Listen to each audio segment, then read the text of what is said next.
નમસ્કાર મિત્રો,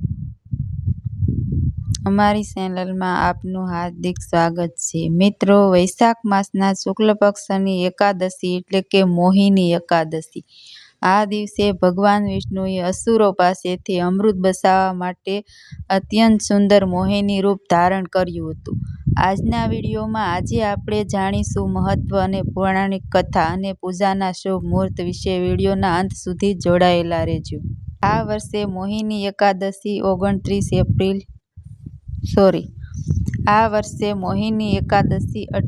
એપ્રિલ 2000 સોમવારે છે.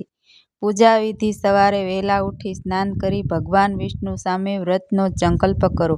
ભગવાનને પીળા ફૂલ, ધૂપ, દીપ અને ખાસ કરીને તુલસી દળ અર્પણ કરો. પૂજાનું શુભ મુહૂર્ત: સવારે 6:05 થી 8:30 અને અભિજીત મુહૂર્ત બપોરે 11:52 થી 12:44 શ્રેષ્ઠ છે. એકાદશી વ્રતના પારણા બીજે દિવસે એટલે કે 28 એપ્રિલે સવારે 6:30 થી 8:36 સુધી કરવામાં આવશે. શાસ્ત્રો મુજબ મોહિની એકાદશીનું વ્રત કરવાથી મનુષ્યના જન્મોજન્મના પાપ ધોવાઈ જાય છે અને તેમને મોક્ષની પ્રાપ્તિ થાય છે. ત્રેતાયુગમાં ભગવાન શ્રી રામે પણ સીતાજીના વિરહમાં આ વ્રત કર્યું અને દ્વાપર યુગમાં યુધિષ્ઠિરે પણ ભગવાન શ્રી કૃષ્ણના કહેવાથી આ વ્રતનું પાલન કર્યું હતું.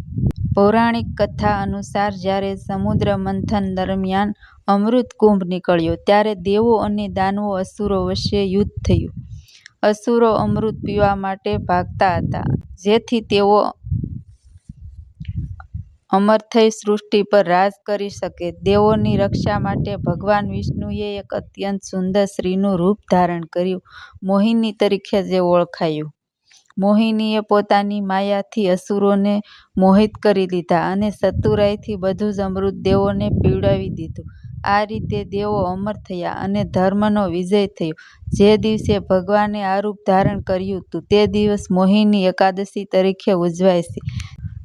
તો મિત્રો, આ હતો મોહિની એકાદશીનો મહિમા. જો તમને આ માહિતી ગમી હોય તો વિડીયોને લાઈક કરજો અને તમારા પરિવાર સાથે શેર કરજો. આવી જ ભક્તિમય માહિતી માટે અમારી ચેનલને સબસ્ક્રાઈબ કરવાનું ભૂલતા નહીં. જય શ્રી કૃષ્ણ.